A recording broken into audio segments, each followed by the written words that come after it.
మీ జీవితంలో జరిగిన కొన్ని సంఘటనలను గుర్తు చేసుకున్నప్పుడు మీరు ఇప్పటికీ మీ మనసులో మీకు ఒక ప్రశ్న వస్తుందా? ఎందుకు నాకే ఇలా జరిగింది? ఎందుకు నా జీవితంలో ఇలాంటి వ్యక్తులు వచ్చారు?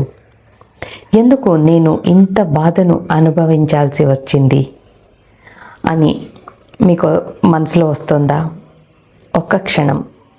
ఈరోజు నేను చెప్పబోయే విషయం నిజమైతే మీ జీవితంలోని ప్రతి బాధకు ఉన్న అర్థమే మారిపోవచ్చు.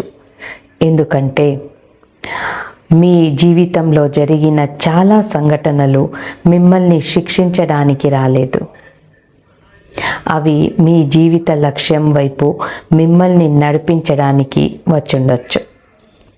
నమస్తే అండి, నేను త్రివేణి. స్థైర్యాకి మీ అందరికీ హృదయపూర్వక స్వాగతం. మీ జీవిత పరివర్తన ప్రయాణంలో మీ అంతరంగ స్థిరత్వం, ఆత్మవిశ్వాసం మరియు నిజమైన ఆనందాన్ని కనుగొనే ఈ అందమైన ప్రయాణంలో నేనెప్పుడూ మీతోనే ఉంటాను. ఈరోజు మనం చాలా లోతైన విషయం గురించి మాట్లాడుకుందాం. మీ జీవిత పరిస్థితులు, మీ బాల్యం, మీ సంబంధాలు, మీ సవాళ్ళు, మీ జీవితంలో ఉన్న సవాళ్ళు, ఇవన్నీ ఎలా మీ జీవిత లక్ష్యం వైపు మిమ్మల్ని నడిపిస్తున్నాయో తెలుసుకుందామా?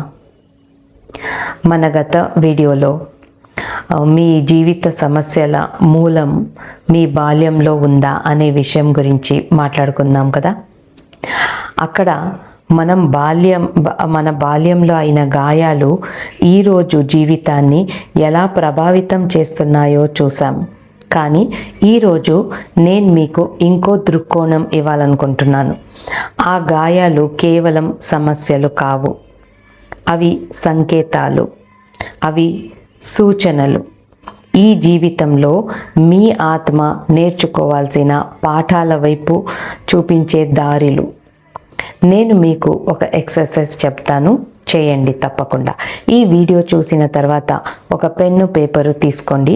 మీ జీవితంలోని ప్రతి దశను రాయండి.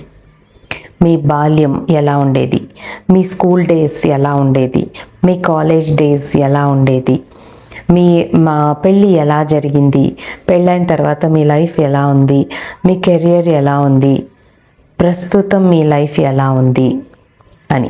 ఆ తర్వాత మిమ్మల్ని మీరే ఒక ప్రశ్న అడగండి. నా జీవితంలో మళ్ళీ రిపీట్ అవుతున్న ప్యాటర్న్ ఏమిటి అని. చాలాసార్లు సమాధానం అక్కడే దొరికేస్తుంది మీకు. ఉదాహరణకు ఎలాంటివంటే, మీ జీవితం అంతా ఎవరైనా మిమ్మల్ని కంట్రోల్ చేశారా? మొదట పేరెంట్స్, తర్వాత టీచర్స్, తర్వాత మీ పెళ్ళైనట్లయితే మీ లైఫ్ పార్ట్నర్, తర్వాత మీరు జాబ్ చేస్తుంటే మీ బాస్. ఎప్పుడూ ఎవరో ఒకరు మీ జీవితాన్ని కంట్రోల్ చేసేస్తున్నారా?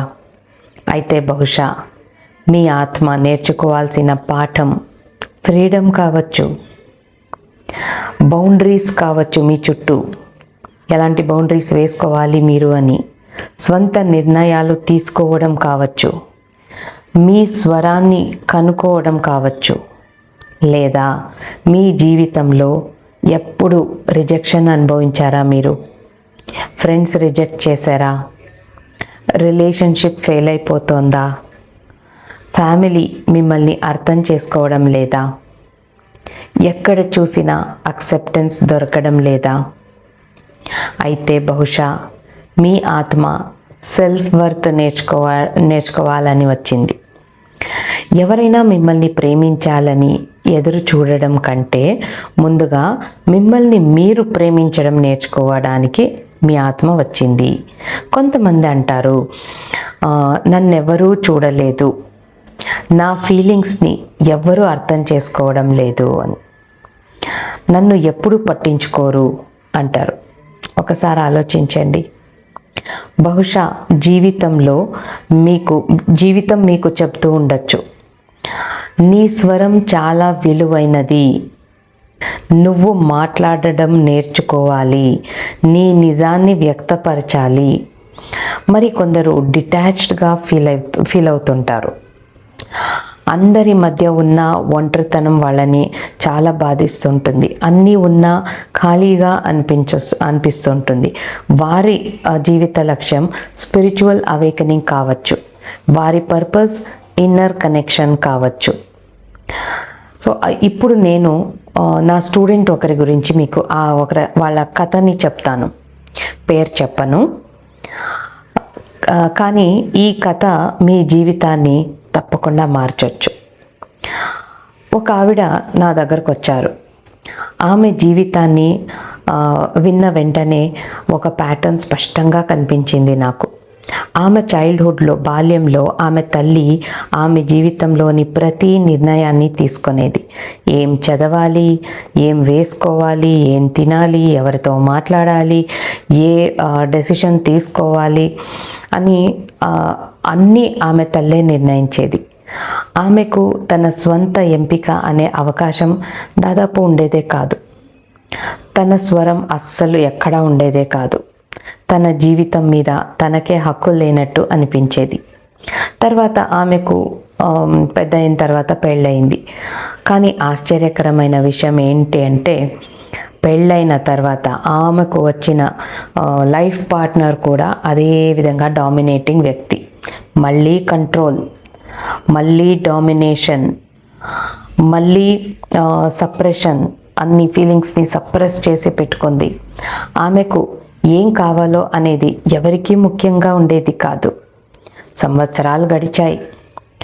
ఆ తర్వాత హెల్త్ ప్రాబ్లమ్స్ స్టార్ట్ అయిపోయింది. ఈ హెల్త్ ప్రాబ్లమ్స్ ఒక్కొక్కటిగా ఎక్కువవుతూ ఆరోగ్యం చాలా క్షీణించింది.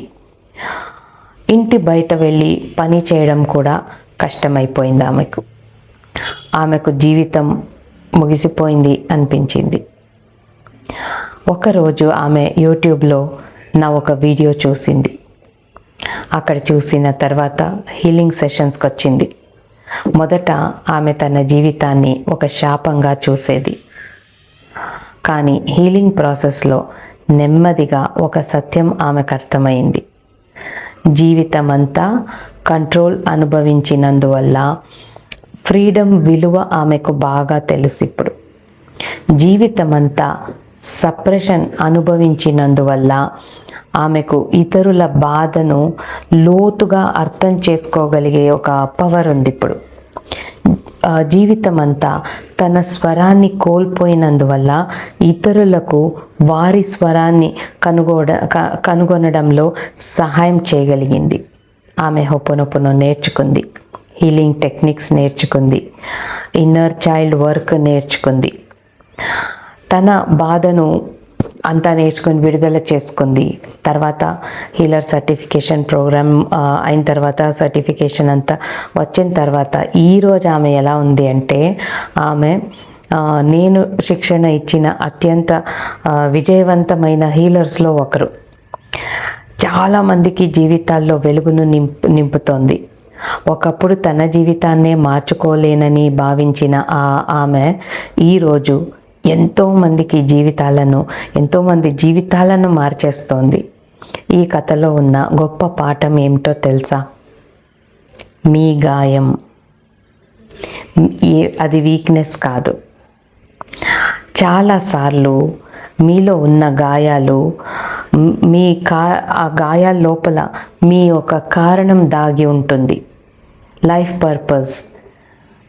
ఇప్పుడు లోతుగా ఒక డీప్ బ్రెత్ తీసుకొని మిమ్మల్ని మీరు అడగండి, నా జీవితంలో రిపీట్ అవుతున్న ప్యాటర్న్స్ ఏంటి? కంట్రోలా, రిజెక్షన్నా, నెగ్లెక్షన్నా, భయమా, అబాండన్మెంటా, కంపారిజన్నా? ఏది రిపీట్ అవుతుంది మీ లైఫ్లో? దాన్ని రాసుకోండి. ఎందుకంటే అవేర్నెస్ అనేదే హీలింగ్ యొక్క మొదటి అడుగు. ఇక్కడే హోపోనోపోనో చాలా పవర్ఫుల్ అవుతుంది. ఎందుకంటే హోపోనోపోనో కేవలం హీలింగ్ టెక్నిక్స్ కాదు, అది రెసిస్టెన్స్ను కరిగించే ప్రక్రియ. సంవత్సరాలుగా మనం అడుగుతున్న ప్రశ్న ఏంటి? ఎందుకు నాకే ఇలా జరిగింది అనేది కదా. అది హొపోనొపోనో తర్వాత ఇలా మారిపోతుంది. అలాంటి ప్రశ్న దీనివల్ల నేనేం నేర్చుకోవాలి అనే ప్రశ్నగా మారుతుంది. అదే ట్రాన్స్ఫర్మేషన్ అంటే, అదే అవేకనింగ్ అంటే. సో ఇప్పుడు నేను ఒక చిన్న ప్రాక్టీస్ చేపిస్తాను. నెమ్మదిగా కళ్ళు మూసుకోండి, ఒక డీప్ బ్రెత్ తీసుకోండి, ఇంకొక డీప్ బ్రెత్ తీసుకోండి. ఇప్పుడు మీ జీవితాన్ని ఒక సినిమా లాగా చూడండి. మీ బాల్యం ఎలా ఉంది, మీ స్కూల్ డేస్ ఎలా ఉంది, మీ కాలేజ్ డేస్ ఎలా ఉంది, మీ పెళ్ళి ఎలా జరిగింది, మీ పెళ్ళైన తర్వాత లైఫ్ ఎలా ఉంది, మీ కెరియర్ ఎలా ఉంది, ప్రతి దశను చూడండి. ఇప్పుడు మిమ్మల్ని మీరు ఒక ప్రశ్న అడగండి. ఈ అన్ని దశలో రిపీట్ అవుతున్న పాఠం ఏంటి?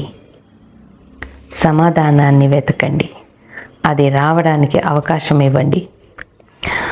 సో ఇలా మీ లైఫ్ని ఒక సినిమాగా చూసిన తర్వాత కాసేపు సైలెంట్గా కూర్చోండి.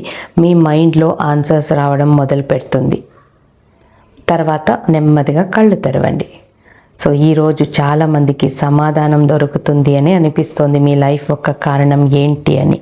ఇక్కడ నేను మీకు ఒక ప్రత్యేకమైన ఒక ఆహ్వానం ఇవ్వాలనుకుంటున్నాను. నేను దగ్గరలో heal the child within అనే ప్రోగ్రామ్ని చేస్తున్నాను. మీ చైల్డ్హుడ్ ప్యాటర్న్స్, మీ ఎమోషనల్ వూండ్స్, మీ రిజెక్షన్, మీ అబాండన్మెంట్, మీ లైఫ్లో అన్సీన్గా ఫీల్ అవ్వడం, లైఫ్లో అన్హర్డ్గా ఫీల్ అవ్వడం, ఇవన్నీ ఎక్కడి నుంచి వచ్చాయో అర్థం చేసుకోవడానికి మరియు వాటిని హీల్ చేసుకోవడానికి ఈ వర్క్షాప్ మీకు సహాయపడుతుంది. మీ జీవితంలో రిపీట్ అవుతున్న ప్యాటర్న్స్ నుంచి మీరు బయటపడటానికి హెల్ప్ అవుతుంది. సో ఈ వర్క్షాప్ వివరాలు మీకు వాట్సాప్లో దొరుకుతుంది. వాట్సాప్లో వచ్చి జాయిన్ అవ్వండి. వాట్సాప్ లింక్ కింద డిస్క్రిప్షన్లో ఉంది. చివరిగా, మీ జీవితం వ్యర్థం కాదు, మీ బాధ కూడా వ్యర్థం కాదు, మీ అనుభవాలు కూడా వ్యర్థం కాదు. బహుశా ఇప్పుడు వాటి అర్థం మీకు కనిపించకపోవచ్చు, కానీ ఒకరోజు మీరు వెనక్కి తిరిగి చూసినప్పుడు ప్రతి సంఘటన, మీ లైఫ్లో జరిగినవి, ప్రతి సవాలు కూడా, ప్రతి కన్నీటి చుక్క మీరు కావాల్సిన వ్యక్తిగా మిమ్మల్ని తయారు చేస్తోంది అని అర్థమవుతుంది మీకు. మీ గాయాల్లో పాఠాలున్నాయి, ఆ పాఠాల్లో శక్తి ఉంది, ఆ శక్తిలోనే మీ పర్పస్ దాగి ఉంది. ఈ వీడియో మీకు కనెక్ట్ అయితే కనుక లైక్ చేయండి, నా ఛానల్ని సబ్స్క్రైబ్ చేయండి, షేర్ చేయండి మరియు కామెంట్స్లో ఒక ప్రశ్నకు సమాధానం ఇవ్వండి. మీ జీవితంలో ఏ ప్యాటర్న్ మళ్ళీ మళ్ళీ రిపీట్ అవుతోంది? కంట్రోలా, రిజెక్షనా, భయమా, లేదా ఇంకేదైనా ఉందా? ఒక్క లైన్లో రాయండి కామెంట్లో. మీ సమాధానాలను చదవడానికి నేను ఎదురు చూస్తుంటాను. ఇంకొక వీడియోలో మళ్ళీ కలుద్దాం. అంతవరకు మీరు మిమ్మల్ని మీరు ప్రేమించండి, మీ జీవితాన్ని నమ్మండి మరియు గుర్తుంచుకోండి, మీ జీవితంలో జరిగిన ప్రతి విషయానికి ఒక అర్థం ఉంది. ధన్యవాదాలు.